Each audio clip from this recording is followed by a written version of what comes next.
So for people who are coming from the first part, thank you for joining us again and welcome to the McMaster panel.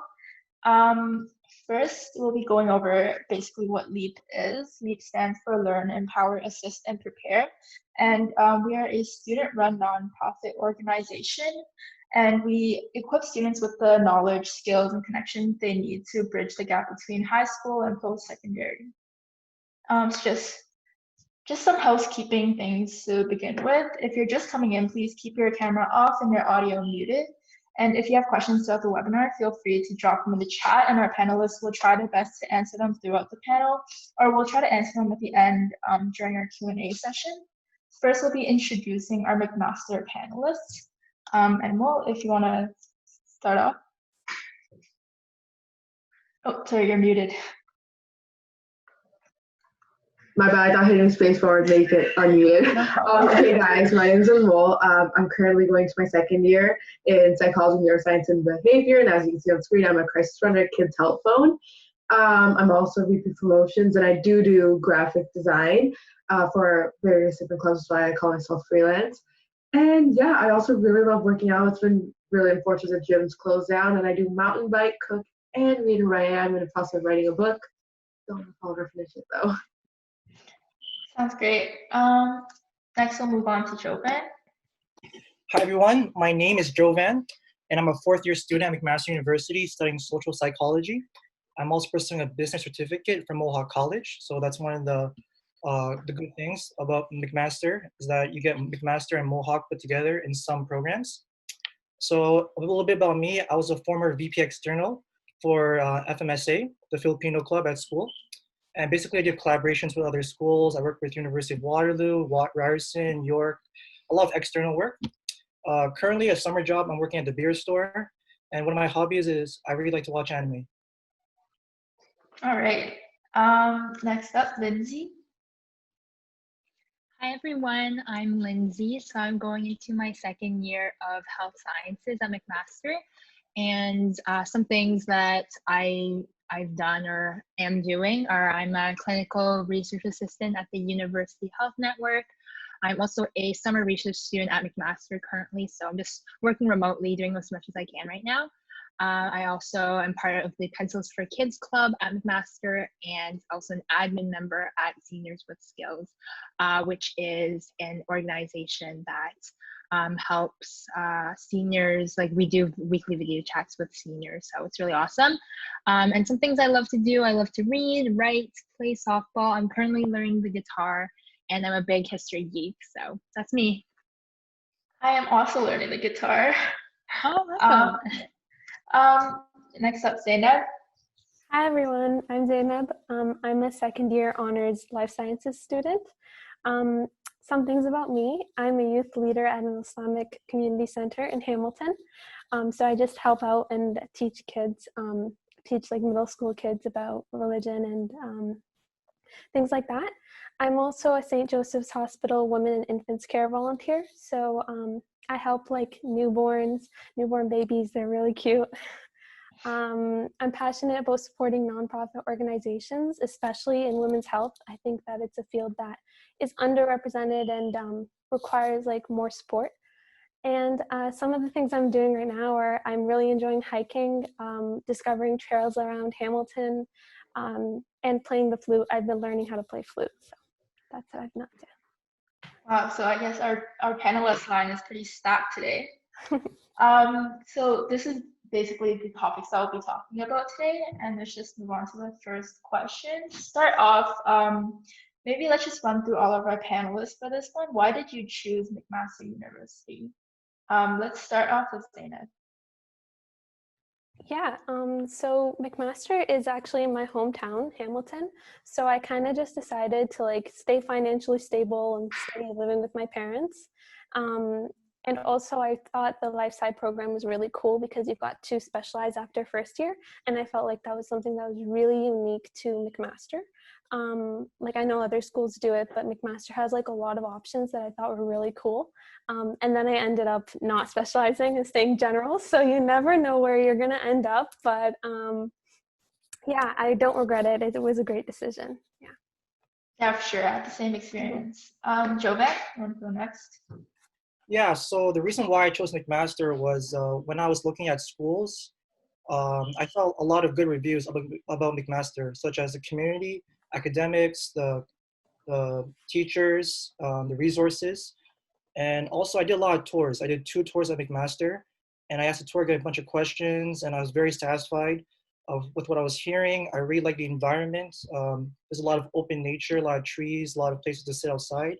So I thought it was a really great environment.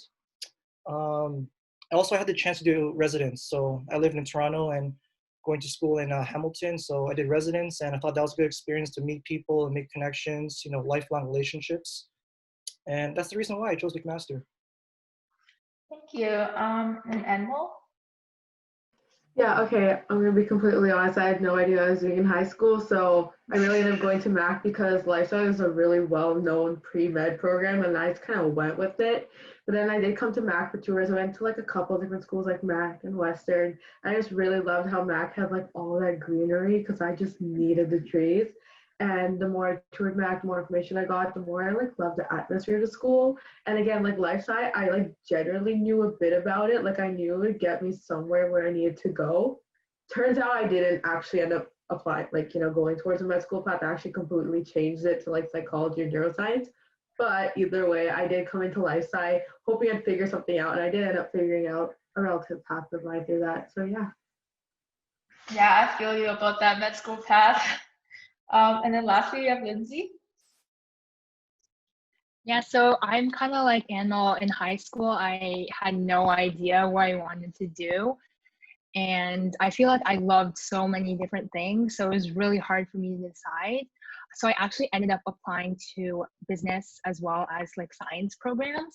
So at the very end of high school, I was deciding between McMaster for health sciences and Queens for commerce actually.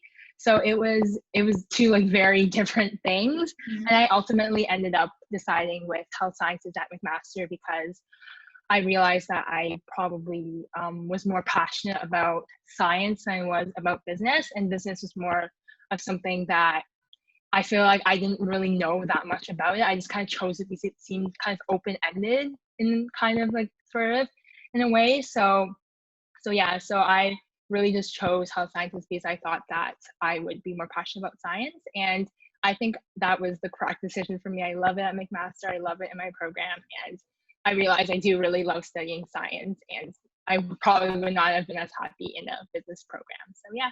Mm-hmm. Yeah.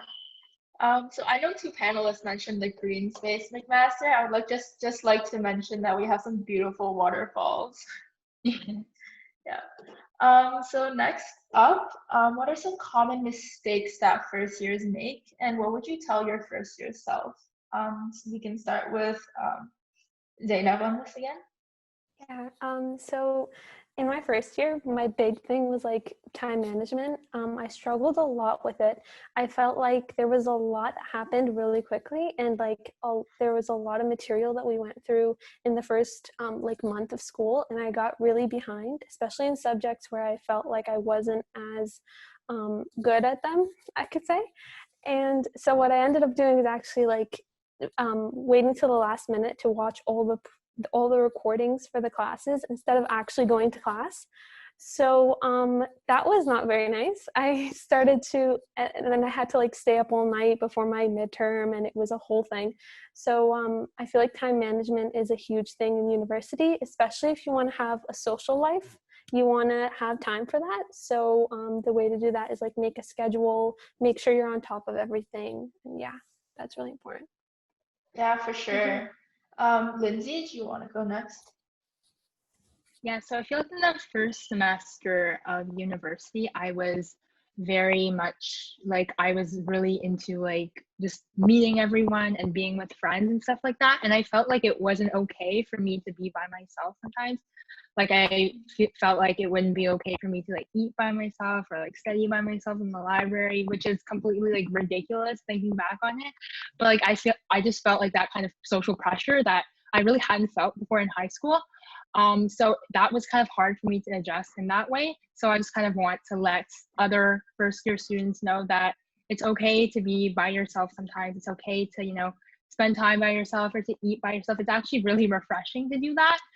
So I highly recommend that you'll take some time for yourself. It's completely okay. Your friends will always be there outside of that. Yeah, especially since like you guys have different schedules and like you won't always be able to hang out with your friends. That's something you really need to get used to. And last we have Enmol. All right, so I talked about focusing too far ahead and like backup plans. Let me tell you guys, this is a horror story with me. So when I went to life science, I was bombarded with a lot of different options. We had like molecular bio, biochem, P&B, like everything, right? And initially my plan was med school, so I was like, oh my God, okay, I need a plan for med school, but I need a backup plan for when I don't get in if I don't get in, right? Problem with this is like when you do focus this far ahead, you kind of lose track of like what's happening now essentially because like I was focusing so far ahead, I wasn't focusing on my physics, I wasn't focusing on my chem, I was just focusing on my end goal. But you got like focus on the steps getting there, right? And like the whole backup plan concept, I was getting ready to specialize in molecular bio or something where I could do co-op and where I could like potentially work in, right? Just in case I didn't get into med school. But the problem is now I'm putting so much effort into that like I'm not putting effort into my main goal. So something I want to go back plans is just like they're good, but just like be careful how much energy you really put into your backup plan because your backup plan could end up getting more effort than your main plan. And then it's just a big mess. So I'd be careful with backup plans. Like back plans are great, but just don't let it like kind of hide your main goal, you know? You don't want it to like take over because that's what it did for me at first. And then I switched over to P&B completely. Yeah, first year, especially life sci first year is definitely like a time when you should be exploring your options. Yeah. And we can talk about the best parts of campus. Maybe Jovan, you want to answer this one? The best parts about campus? Yeah, I would say, going to 1280, that's a place that everyone wants to chill, get a bite to eat. Like everyone goes to La Piazza, which is one of the main place to eat in Central, but those are always overcrowded. So if you want to go somewhere nice to eat with your friends and just to release stress, go to 1280. Food is pretty good, prices are decent, a lot of space, and it's basically in the center, in my opinion. So that's one good part about campus. Another best part about campus, I would say, is third floor of student center. That's a pretty good place to study because everyone's chilling in the first and second floor. So it's always loud. People are always being social. But if you really want to study for your midterm or you're studying last minute, go to third floor. And also, there's also sleep pods. So I think the last year or two, we got sleep pods. So like everyone has this experience. Like you just finished class and you're hella tired and you don't know what to do. Some people would sleep in the library, but it's not the best place because people are doing stuff. So the sleep pods, that's a good place to sleep. And make sure you always take care of your stuff because people can take your stuff. So that's a good part too. Wow, you're just telling all the secrets. Yeah, Mac is a small campus, but there are a lot of like little places that not a lot of people go. I find those places to be the best for studying. So just moving on, how is the social life, environment, and culture like Mac in Hamilton? I know, Jovan, you mentioned you were in FMSA. So how's the culture in McMaster? Maybe you can continue on. Yeah, the culture in general, McMaster, I think it's very welcoming. You have people from different parts of the country, people from outside of Canada, and everyone has the same kind of vibe, if you ask someone like, where's the directions to Mary Kai's or where's KTH, nine times out of 10, they're gonna help you out. Sometimes like when I'm sitting down, you see someone studying nursing, and you see a nurse on the other side, and then that person will be asking like, oh, you're doing nursing too? Then they instantly become friends, so it's very easy to make friends. And the clubs are very nice, very welcoming. The culture is great. The profs, they're always willing to help you out after the end of a lecture. So don't be afraid to go to your prof and ask questions, because sometimes they can talk really fast and really long, and you get kind of bored and you're kind of falling asleep a little bit. So, don't be afraid to ask questions to your prof. Yeah, that's definitely something I really love about Mac. Does anyone else have something to add? If not, we can move on Actually, there's a question. I feel like I'll just address that right now here because I was going to type. Sure. The aspect of McMaster is very competitive, and honestly, the environment's actually really not that like no one's pinned against each other, you know, like it's actually really welcoming. Like everyone's really working together, I noticed. Because like in chemistry, for example, a lot of us were like failing it together and like we'd have like each other like helping out, like we'd have people willing to help each other. So I'd say it's not that competitive, like we do things together, like people are really open to helping you out, and I just love that about math. Like it's really welcome, like everyone's really nice and they want to help you, and it's really amazing. Yeah, it's well said. Definitely. So if we move on, we can move on to academics. What are some specific bird courses for first years and notable professors that you should look out for? Maybe we want to start with Zainab. Yeah, so I put down Science 103, and I think they only let science students join this class. So Life Sci, MedRad, not sure about Kin, but only in the science faculty. And it's a really, like, it's a known bird course. There's no tests, no exams. They're just assignments that you hand in on a weekly basis, approximately. And you just have to keep up with the assignments, and it's a really easy, fun course where you learn about different avenues in science, so you can learn about the different specializations in life sci and things like that, and I found it really helpful for me. So I think it's a course that you guys should try to get into, because I know it's a competitive course to get into as well. Yeah, for sure. Yeah. Mm-hmm. Lindsay, you want to talk, maybe elaborate a little bit more about classics? Yeah, so Classics 2MT3, I think is a pretty well-known bird course as well. It's a lot of health sciences and life sciences students usually take it. A lot of them in first year too, even though it's a second year course. So basically you learn about anatomy and kind of like how actual like words in anatomy and various medical terminology gets like the pieces of those words and what each of those pieces mean. I think it's actually a really interesting and useful course. If you're in health science, you're going to be taking anatomy second year. So I think it's probably going to be very useful for that. And also I've noticed that just in everyday life, I've noticed like the words that we've learned in that class like kind of showing up. So it's actually been really, really cool. And the professor who teaches it, he's super, super nice. He's like super funny, and if you go to his office hours, he'll like just chat with you and he'll explain everything really well. So definitely recommend that. Yeah, for science students, I would say this is definitely something that you should take. Do we have maybe some non-science courses for like maybe people who are not taking science? That's Zainab? Yeah, I actually have one that was really, really interesting. I took it in first semester. It's called Linguistics 1A03, and it's basically the science of language, and you learn like how language is made, like using all the parts of like the mouth and the tongue and different things like that. And it's a really interesting course. I never knew what it was about until I took the course, but it wasn't hard. We only had one midterm and a couple of assignments throughout, and it was not hard to do well. And I think, and the prof was Professor Anderson. If you guys want to look out for her, she's a really good prof. I really liked her.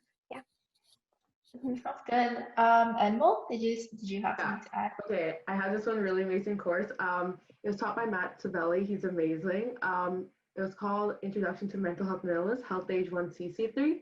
Now, its easiness depends on how much you're willing to, effort you're willing to put into it. But I do highly recommend that course just because it was the turning point in my university career and it led me to a totally new path. Because Matt Savelli is so approachable. Like the way he lectures is amazing. His lectures are enjoyable. There's one midterm. I believe there's one midterm and there's an assignment. The assignment's really easy. It's really doable. The midterm's relatively easy. If you pay attention, you can easily do it. And he really teaches you about the truth about mental health and illness. And there's a book with the course. It's actually really eye-opening. And it's just really enjoyable overall, as long as you stay on top of your work a little bit. Yeah. Yeah, I think one constant we can see between all of these bird courses is that you really need to enjoy the course in order to do well in it. This includes like maybe the quality of the professor, how well they teach. It really affects like how like your work ethic in the course and whether you're going to take it seriously or not. So moving on to the difference between the science programs. What's the difference between life science, health science, and medical sciences? I see Zainab. Maybe you can answer this question. Yeah, so I was in life sci, and I felt like we had like more hardcore science courses. I'm not sure if Lindsay can agree on that, but we had to take, so we had chem, bio, and physics, and most second year specializations would require you to take a combination of those.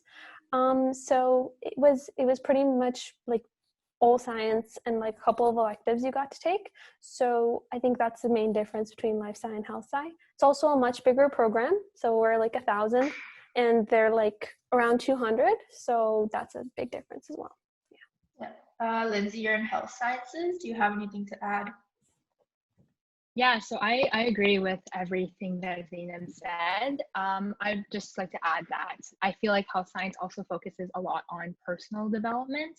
So from what I've noticed from my first year courses, a lot of them have a lot of self-reflection and a lot of like group work and just getting to know like who you are as a group member, as like a member of the society, you know? So I feel like it's very different from what I had in high school. So that's been very interesting.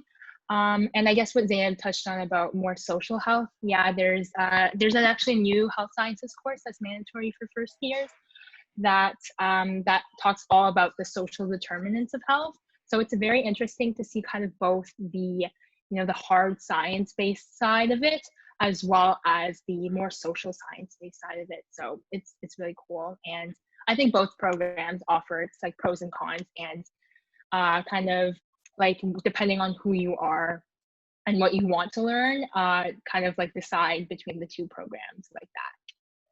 Yeah, definitely. So we can move on to experiences. So what was your involvement in clubs, ECs, and sports during your first years? Jovan, do you want to answer this question? Yeah, I was part of a couple clubs and extracurricular activities. So one was the FMSA, Filipino McMaster Student Association. That's one club that really got me involved and to learn about the culture of McMaster and meet friends and go out with people to eat. I was also part of the Japanese club. That was pretty fun. I also joined this workout study. It's called Plus Study.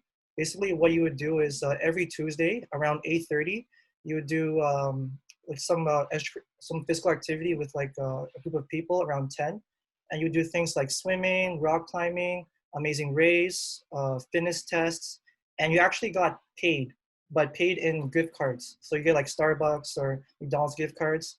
So I thought it was really cool because you're getting paid in these gift cards just to have fun. So it's like a win-win for me. So I did that. Um, yeah, that's all I did in first and second year. Yeah. Maybe we can hear from someone else as well about your EC experience at McMaster. All right, I can talk about some stuff. So in first year, I played soccer intramurals, which I highly, highly recommend because intramurals are where I met a lot of my friends, like really some of my really close friends. Because like that little community that you make is just so fun. Like the whole being part of a sports team, like you just need it because you're studying all day and then going to play soccer is just amazing. Like I genuinely love it.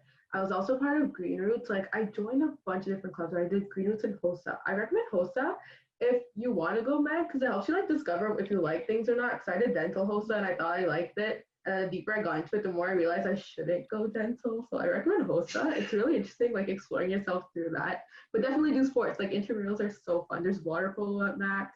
Highly recommend that. It's so fun. Yeah, for sure. Mac is, like I mentioned before, Mac's like a small campus. So when you do join clubs, you do a lot. There are a lot of events that you can go, and it's all really convenient because Mac is such a small campus. These are also like amazing opportunities to make friends. Like I know a lot of my friends are also involved in intramurals. There's so many sports opportunities at Mac. Like there's just so much going on all the time. Does anyone have anything else to add before we move on? Um, also want to mention with FMSA, like it's pretty welcoming. You don't have to be of Filipino descent. It's more focused on the culture and it's also like Canadian too. So it's not just Filipino, it's more Filipino Canadian. And basically how it worked was you have like bi-weekly meetings. First there's a general meeting where you get to meet people, play games, and free food.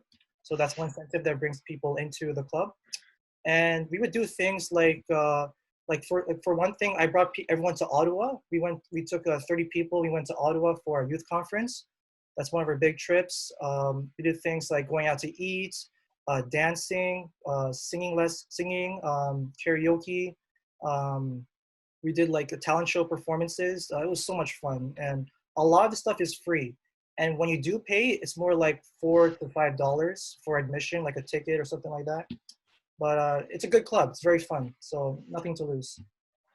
Yeah, the cultural scene at McMaster, a lot of the cultural clubs, I know during lunch, sometimes if you're around like 12 to 3, a lot of clubs like to host like food sales, and these are always like where I get my lunch from. I hate packing lunch, so I keep my eyes peeled for these Facebook events where you can find food sales. Like there's so many cultural clubs that host these food sales.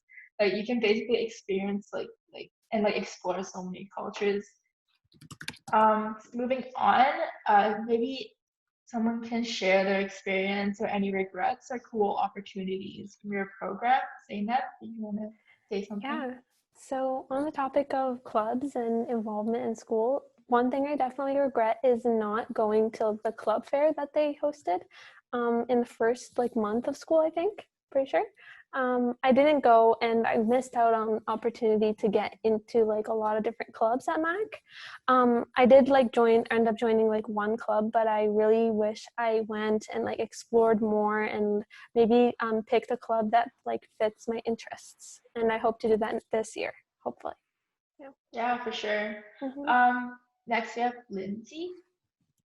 Yeah, so mine's kind of on the opposite end of the spectrum of Zainab's. So kind of I feel like I was somebody who was very eager to join clubs, and I feel like a lot of the clubs I joined first year I wasn't really passionate about, or I wasn't really interested in, especially I realized that towards the middle of the year. So I definitely think that you should really look into the club that you're joining, look into what responsibilities you'll have, what things you'll be doing, and make sure it's something that you really, really want to join, and don't just join them for the sake of being in a club or because everybody else is in a club. So yeah, so just make sure to really assess what you want in a club and only join if you're planning to really commit to it. And also kind of just touching on the question at the bottom about research opportunities. So somebody asked me in the chat about that, so I thought maybe I could address it here so that everyone can hear. So for research, it's, sorry, somebody's at the door. So for research, it's actually just, I work at the UHN. I'm a clinical research assistant there. And how I got my job, I've been working there for around almost, I think, actually a little bit more than a year now. So I applied out of high school. Basically what I did was I emailed a lot of different U of T professors and professors from different schools as well. I think that's the best way to reach them. I also was a part of a big fundraising event for cancer research in high school. So I was able to use that connection to kind of branch towards researchers and primary investigators for research. So yeah, so if you are interested in research, definitely don't be scared to reach out. The worst thing they can do is say no. Most of them just don't respond, but just just keep trying, and I'm sure you'll get someone. I think a lot of professors are very, very keen on taking on students because it gives them an opportunity to teach. And I was really lucky to find somebody who was very, very, very open to giving students learning opportunities. So there's so many professors out there like that. So yeah, so just keep trying, keep emailing people, and definitely research opportunities are completely possible first year.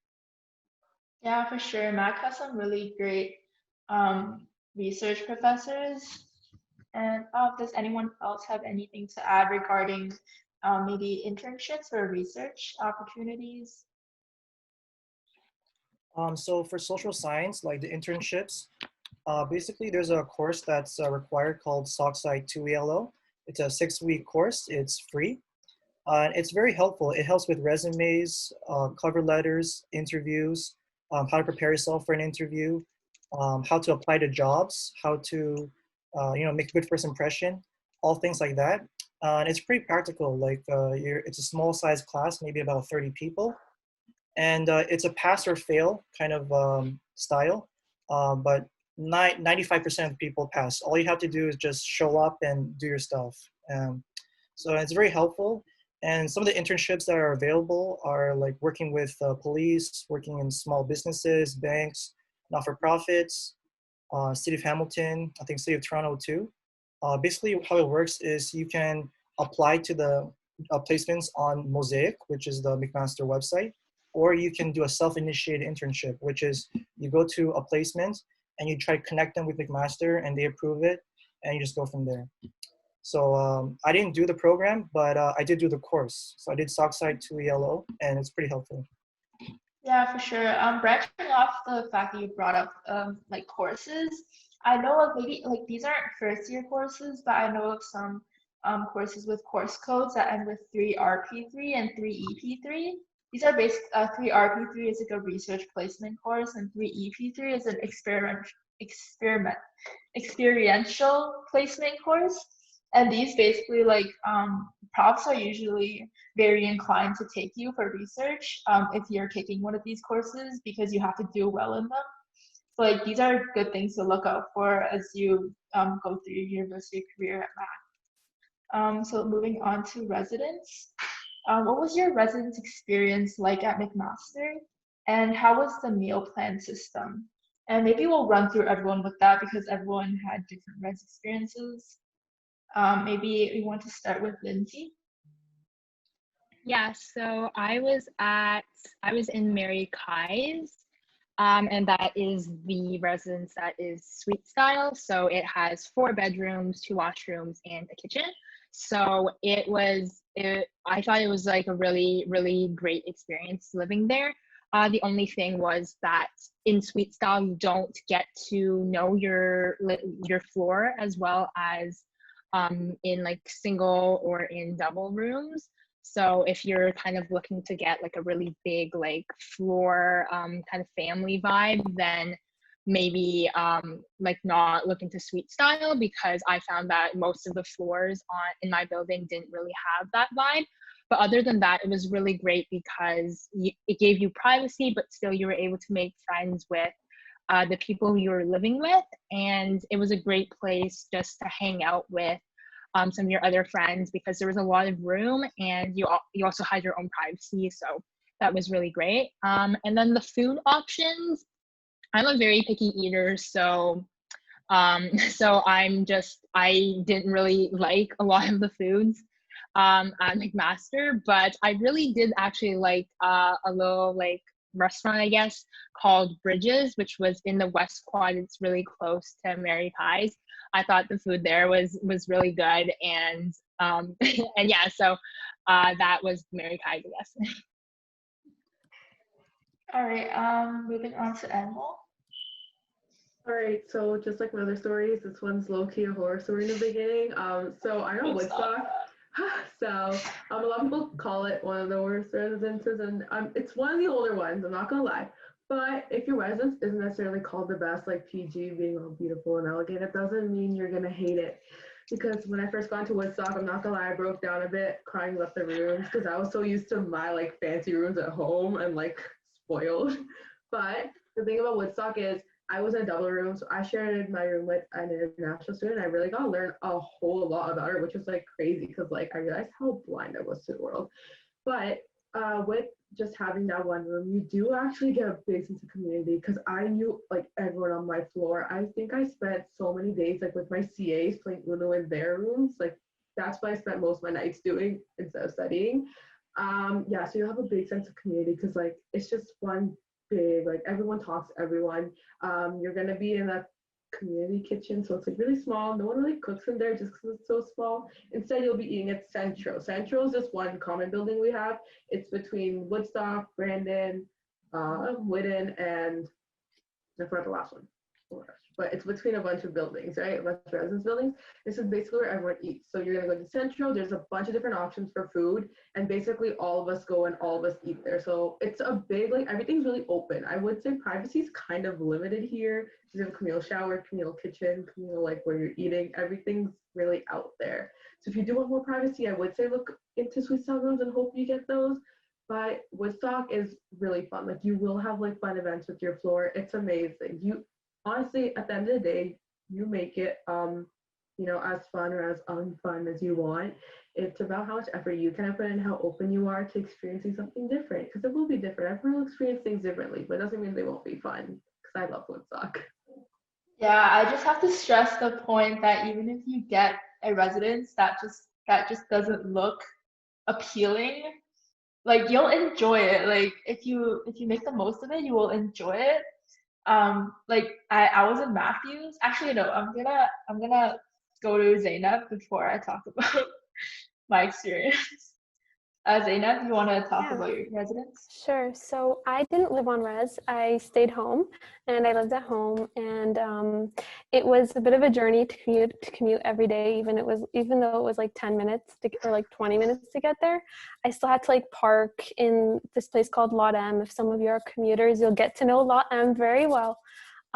It's basically a parking lot where you can park and then take a bus from the parking lot to school. And yeah, it was okay. It wasn't like my favorite because it's hard to meet people, but you can definitely still meet people in classes. Yeah.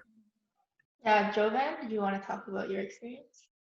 Yeah, so I lived in a residence in Whitton, which is right behind Mary Kai's, and it's right beside Central. For me, pretty much the only thing I liked about Whitton was the location, meaning it was near the gym, a 1 minute walk. It was right beside Central. So the good thing that it's beside Central is that when it's wintertime, you don't have to go outside and run to the Central. That's what I used to do. But then I figured out that there's an underground tunnel. So you can like wear flip-flops, go under the tunnel, and then walk into Central. And this tunnel also leads to Mary Kai's, I believe, and some other residents.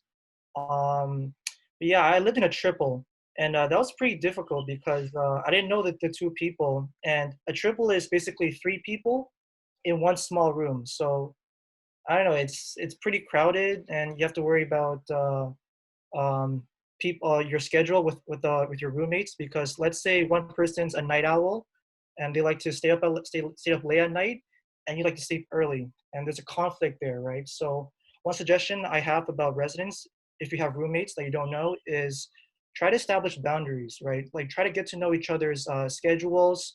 Um, be clear about how comfortable you are with having guests over. Like if you want to have 2 hours notice before they come in.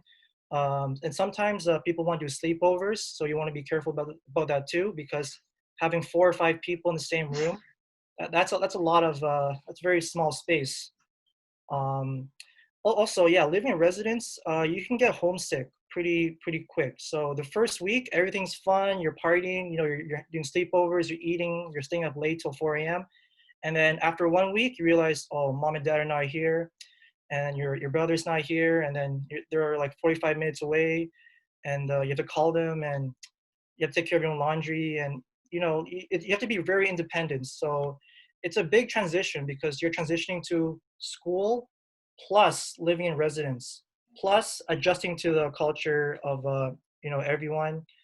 So it's a lot to take in. So what I suggest is get a good group of friends they have similarities with, and constantly call home because you'll get homesick quick.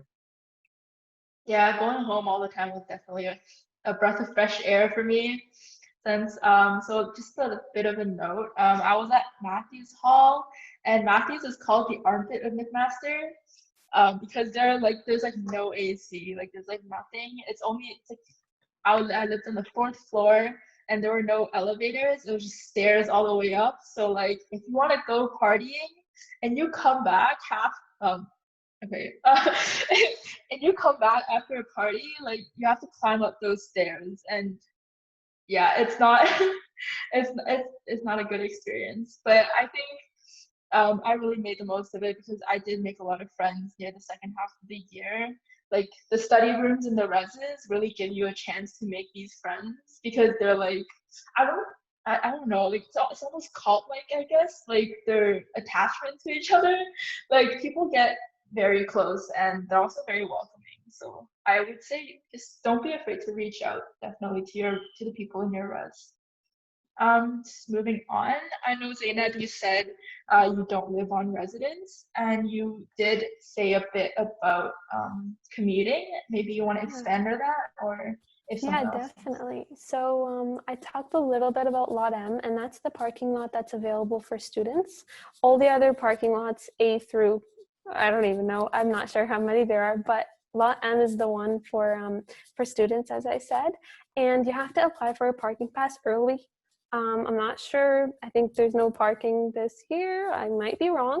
But maybe in the winter semester, if you need a parking spot, you should apply as early as possible in order to secure a spot, because I know that the parking lot does fill up and there is a wait list actually, and I had to go on the wait list and wait for the parking spot.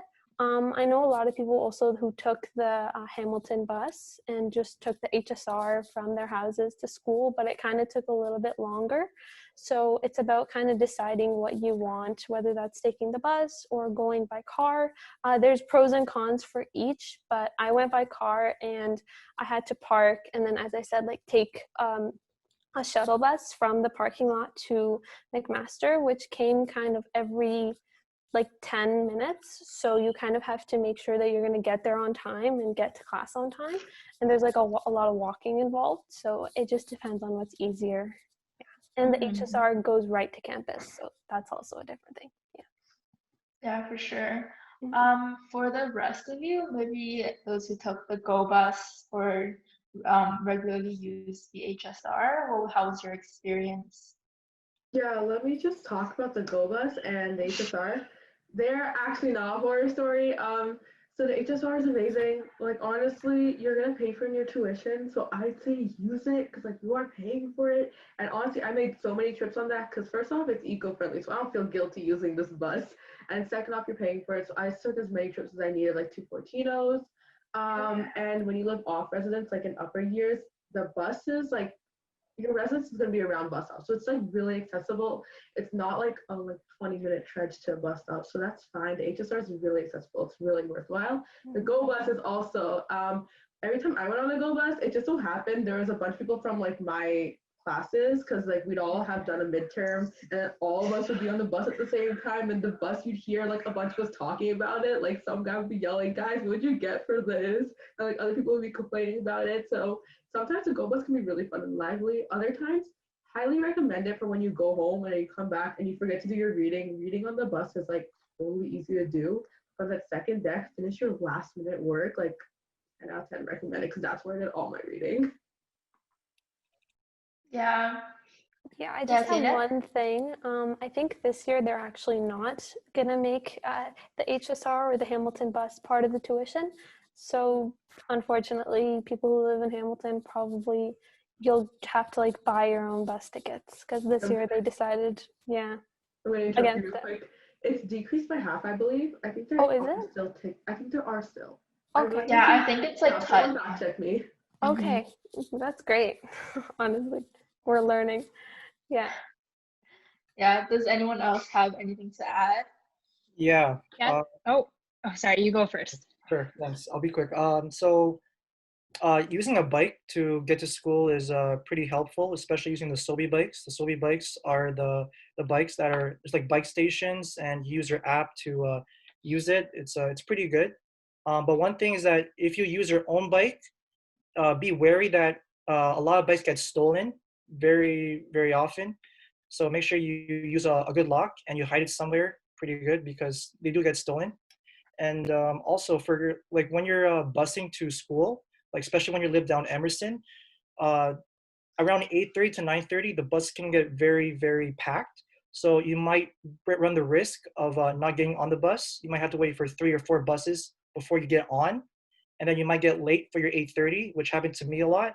So because I live 15 minutes away a walk, and I had to bus, and yeah, to try to get somewhere close to campus. Try not to bus if you don't have to.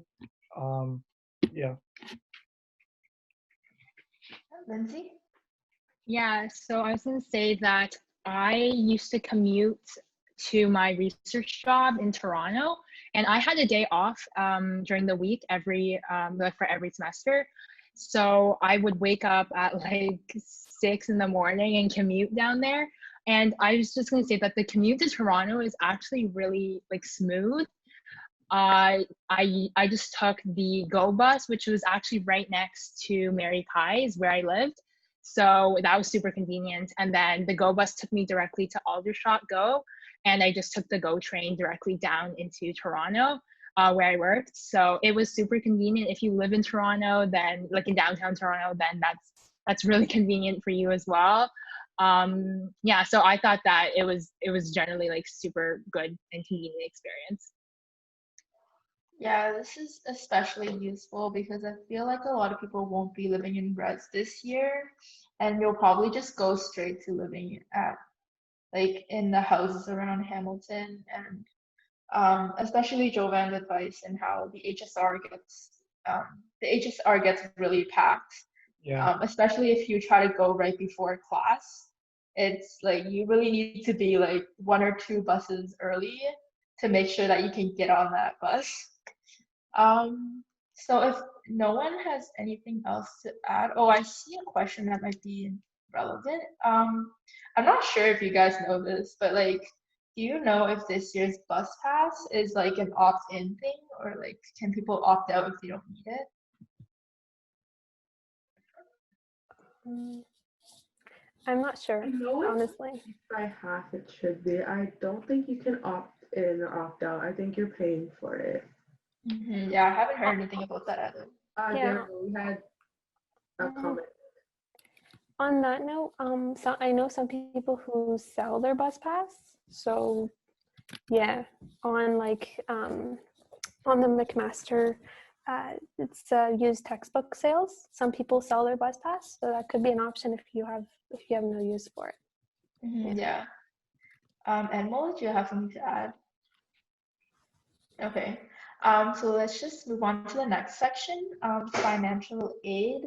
What are some financial resources, both externally and at McMaster University? Maybe like some that you've taken advantage of, or I have something to add here.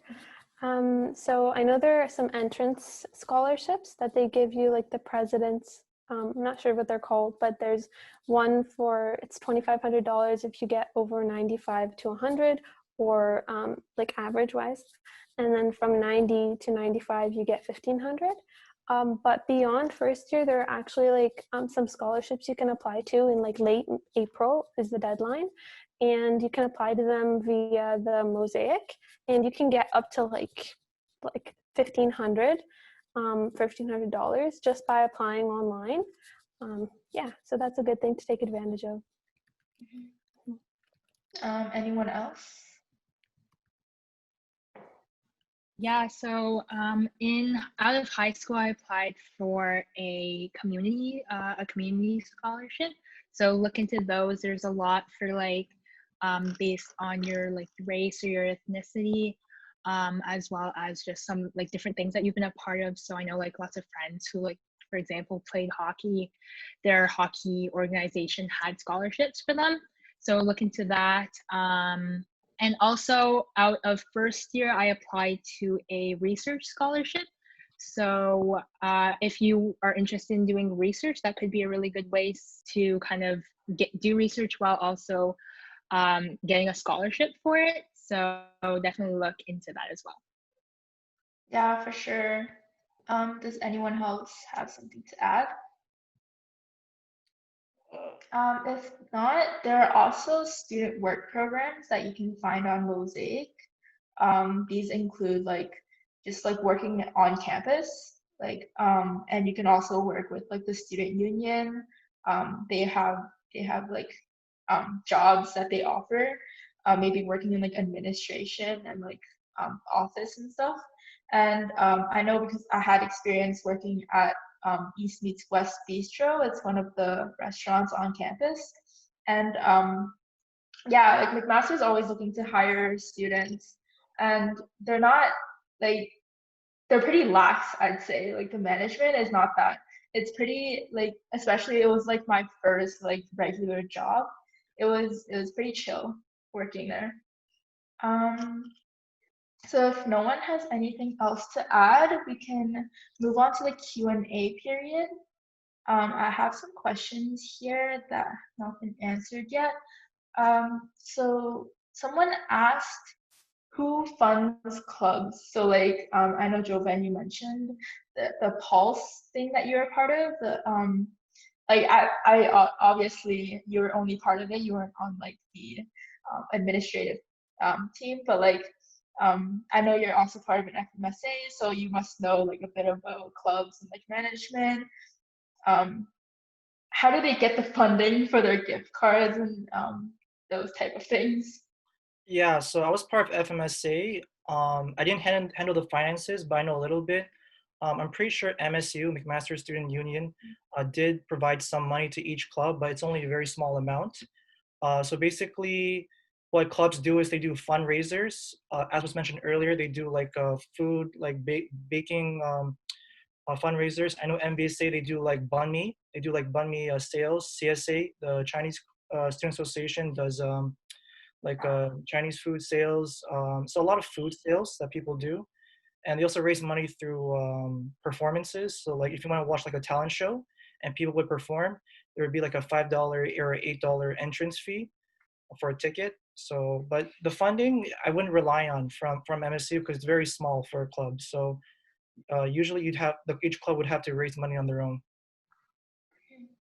Yeah, she also asked another question. I actually don't know the answer to this because I've never been. Oh wait, actually I think we do have a. Do we have a swimming pool and like how do we access that? Do any of you have? No. Okay. Yeah, we have one in the not a gym, but the building beside the gym.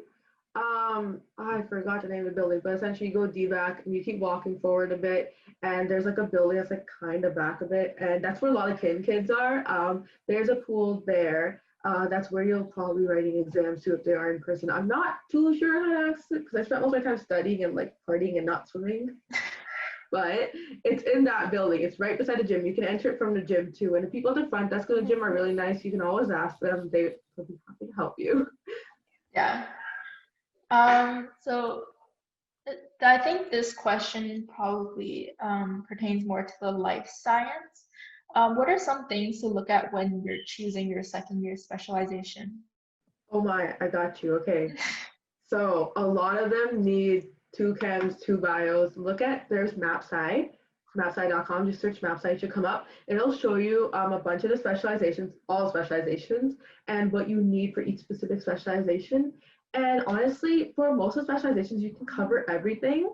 Like by taking just like 2 chems, 2 bios, the math, the physics, you can cover almost like a lot of the specializations. So that's amazing. But just check out MapSci because they'll tell you what exactly you need. Like for example, for PNB, I not originally planned into going into PNB. So I had to like last minute get into psych because you do need both psychs. So definitely check out MapSci. It tells you everything you need to know, and you will need to plan ahead for some programs because some of them do need extra courses, and like your whole timetable will be filled with prerequisites, but they're fun, so it's okay. Yeah. So one last question, since we are going into 9:30. What is some advice for studying and keeping up with the workload? I know Lindsay already answered this in the chat, but maybe some of the others can give your advice on this. I have a little advice here. So my first semester was kind of like a little bit difficult, but what I learned from first sem was that it's really important to keep a schedule, like a weekly schedule. Keep track of your deadlines, but also give yourself time to study. And the best way to study, for me at least, was to review the lecture content the day of, so that if I didn't understand something or I just needed a refresh, it stayed in my mind better if I just studied like everything at the time that I learned it. So by the time the test comes, you already have that background knowledge and you don't have to do so much studying, and you can like make sure to do practice problems, especially with like chem, physics.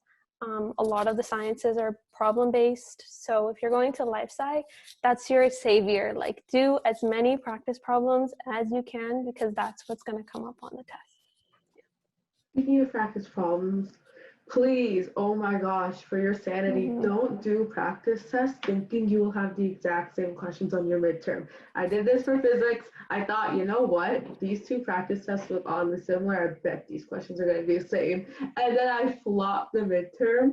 Please, when you do your practice test, what my friend told me, he's an eng, and he gave me the life-saving tip. Basically, when you're doing your midterms, your practice midterms, you're going to clear your desk. Okay, you're going to make it like basically midterm scenery, right? Because essentially when you're studying, what your brain does is your brain takes in the environment, the environmental cues along with what you're studying, right? So if you can like sneak your lecture hall, study in a lecture hall, like where you'll probably be writing, that's even better because then your brain's getting those environmental cues and you're also studying. So it just really helps you retain information more, according to my psychology prof. Yeah, studying in lecture halls is definitely amazing. Like, there's so many lecture halls that are empty, especially if maybe you live near campus. A lot of buildings stay open till really late at night, and like studying in those lecture halls when no one's inside is amazing. Yeah, go in BSB at the back door. Okay, it's the back door near the tunnel thing. You can enter there. That one's always unlocked. Yeah, and like I think some you can use a projector too, but like you didn't hear that from me. Jovan, do you have any tips? Yeah, I would say try to take advantage of the job fairs. The job fairs happen maybe like once or twice per semester. They happen for like about 6 hours. And what I would do is I would go to a job fair, not trying to get a job, but to try to get experience in talking to these employers. So a lot of the time, I went up to an employer, and they would ask me the question, "So what do you know about our company?" And I wouldn't know anything. So what's the point of going to an employer if you don't have a clue of what they're doing? So one good thing is to go on Google, search up the company, have a brief idea of what they're doing, and be informed about what they do, and try to bring this. This is a McMaster University clipboard. This looks good. This looks good when you walk around, and try to bring your resume too. So that's pretty good. Try to print out maybe like 10 or 15 of them, and just give it. Just give it out. Like, don't be afraid to give it out. And also try to get your elevator pitch. Your elevator pitch is like a 15 to 20-second talk about who you are, what you want to do, your career goals, and why you're a good fit for their company and why they would benefit from hiring you. So yeah, just and try to talk to as many people as possible. And in these job fairs, there's a lot of free stuff like chocolate, hats, frisbees, pens, highlighters, paper, and try to circle around. So that's my advice. Yeah, for sure. Mac has a lot of these fairs where you can just grab free stuff. Yeah. Yeah. Um, well, I think that is it for today. I'm just we have an external opportunity for you. So Pioneers of Tomorrow, this is a student-led organization that helps teams down their own unique pathways to success with the necessary resources and opportunities to allow you to make integral career choices. They hold panels with industry professionals. They have skill-based webinars and as well as career guidance. And you guys can stay up to date with on their Instagram, Pioneers of Tomorrow. They also have a webinar coming up on August 16 if you want to check that out. And we have added our panelists' LinkedIn to this slide if you guys want to reach out to them to ask them some more specific information, or if you simply just want to connect. Feel free to hit their DMs and get connected. So we have 3 more upcoming webinars. Please be sure to follow us on our social media to find the registration forms for these webinars when they're released. And also subscribe to our newsletter because that's where you're going to get all the information for our upcoming initiatives and updates, and it's all outlined there for you. So I just want to thank all of our attendees and our panelists for coming today, and thank you to our panelists for giving us this insightful information and such a fun panel. Yeah, thank you so much for coming.